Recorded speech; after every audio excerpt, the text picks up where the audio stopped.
High বন্ধুরা, আজকে একটা কথা বলবো। আপনি আমি আমরা সকলেই দেখতে পাচ্ছি আজ কয়দিন ধরে, এক সপ্তাহ ধরে একটা নিউজ ফেসবুকে ঘোরাঘুরি করছে, আর কালকে থেকে আর একটা শুরু হয়েছে। তা আপনারা অবশ্যই গেস করতে পেরেছেন আমি কোন বিষয়ে কথা বলছি। এই সানমিস ভাই তনি আপু উনি বিয়ে করেছে, এটা নিয়ে খুব গসিপ হচ্ছে। আসল কথা কি জানেন, আমাদের সমাজটা কেমন, যদি প্রেম করা হয়, যদি লিভ টুগেদার করা হয়, এখানে ওখানে ঘোরা হয়, তাতেও সমস্যা। বিয়ে করলেও সমস্যা, সেটা বৈধতা মানে বৈধ কাজ করেছে তাতেও সমস্যা।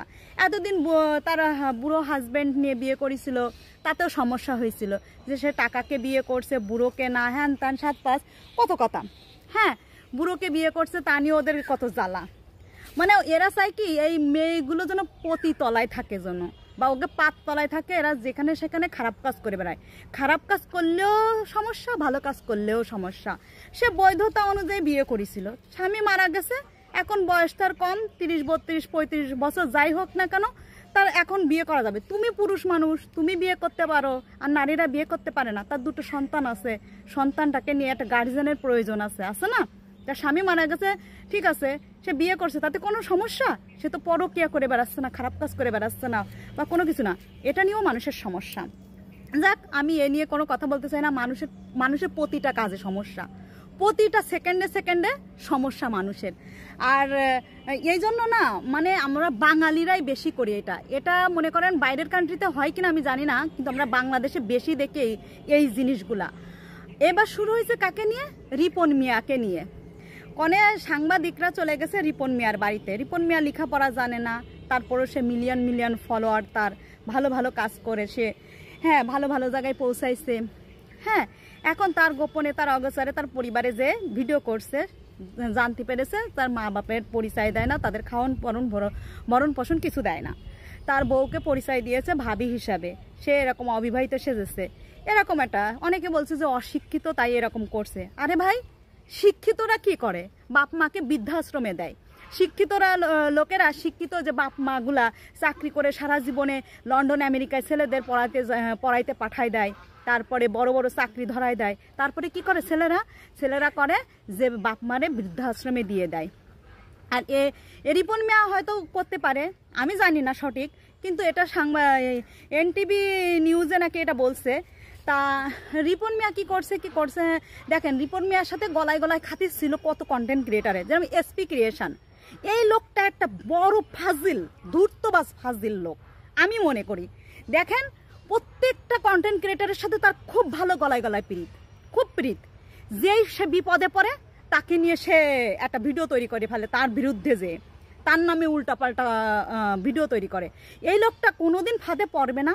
প্রত্যেকটা মানুষের ভুল থাকে, প্রত্যেকটা মানুষ ভুল করে, কেউ ভুলের ঊর্ধ্বে নয়, সবাই ভুল করে, সবার ভিতরে সমস্যা আছে।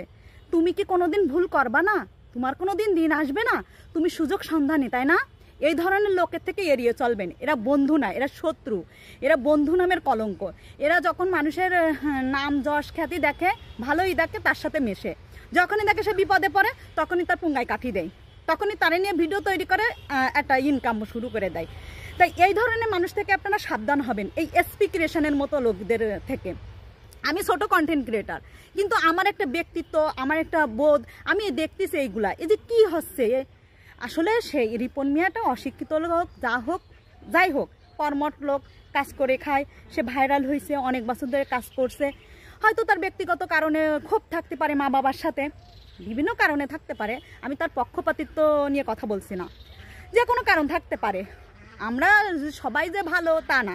আমি একটা ছোট কন্টেন্ট ক্রিয়েটার, আমি একটা বেকার মানুষ, মনে করেন আমার কোনো ইনকাম নেই।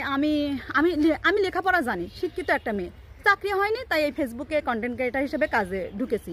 আমার কন্টেন্ট হয়তো উন্নত না, তারপরেও কি আমার একটা মা আছে, আমার পৃথিবীতে আর কিচ্ছু নাই, আমার মাই আমার সব কিছু। আমি দেখেন বয়স হয়েছে, এখনও বিয়ে করিনি, কিন্তু তবুও আমার মাকে আমি ফেলাইনি। আমার মায়ের জন্য শুধুমাত্র আমি বিয়ে করিনি। আমার মাকে কে দেখবে? আমি গরিব, তাতে আমার কোনো সমস্যা নাই। আমি গরিব, আমি ফকির, আমি একদম নিম্ন গরিব, তাতে আমার কোনো লজ্জা নাই। আর আমার মাকে আমি ভালোবাসি, আমার মাকে নিয়ে আমি যে কোনো জায়গায় যেতে পারি, সব কিছু করতে পারি, এটা আমার কোনো প্রবলেম নাই। আমি কিন্তু লেখাপড়া করেছি, অনেক ভালোভাবে চলেছি, তারপর আমার কোনো সমস্যা নাই। আমার মা আমার কাছে সব শ্রেষ্ঠ, সব কিছু। তাই আমি এই ফেসবুকে আজ কয়দিন ধরে একের পর এক দেখতেছি ভাইরাল। কয়দিন আগে কেক নিয়ে শুরু হয়েছিল, তারপরে তনিয়াপুর পিছনে লাগলো, এবার রিপন মিয়া। আর এই কিছু বড় বড় কন্টেন্ট ক্রিয়েটার, এরা সুযোগ সন্ধানী, ভালো মানে যাদের কন্টেন্ট, যাদের ফলোয়ার বেশি, যাদের ইনকাম বেশি, যাদের একটু নাম টাম আছে, তাদের সাথে কিছুদিন মেশে যেই সে বিপদে পড়ে সেই তার হুগা মারার চেষ্টায় থাকে। তাই বলবো এসপি কৃষ্ণের মতো লোকেদের সাথে আপনারা কম মেশবেন। যারা বোঝেন, ভালো জানেন, তারাই এইগুলো, আপনারাই বেশি করে এইসব লোকেদের সাথে মেশেন। আমি আসলে সত্যি এই এসপি ক্রিয়েশন লোকের আমি প্রত্যেকটা ভিডিও দেখি যে সে প্রত্যেকটা ভালো লোকের সাথে মেশে, নামি দামি লোকের সাথে মেশে, বড় কন্টেন্ট ক্রিয়েটারের সাথে মেশে, তারপরে কি করে, সে বিপদে পড়লে তার পিছনে লাগে, সে ভিডিও তৈরি করা শুরু করে দেয়, তার বিরুদ্ধে যায়। হ্যাঁ, তাহলে এ কেমন ধরনের লোক আপনারা কি বুঝতে পারেন না এখনো? আর আমি একটা জিনিস দেখেছি, সমাজে ভালো হয়ে থাকতে চাইলেও সমস্যা, খারাপ হলেও সমস্যা।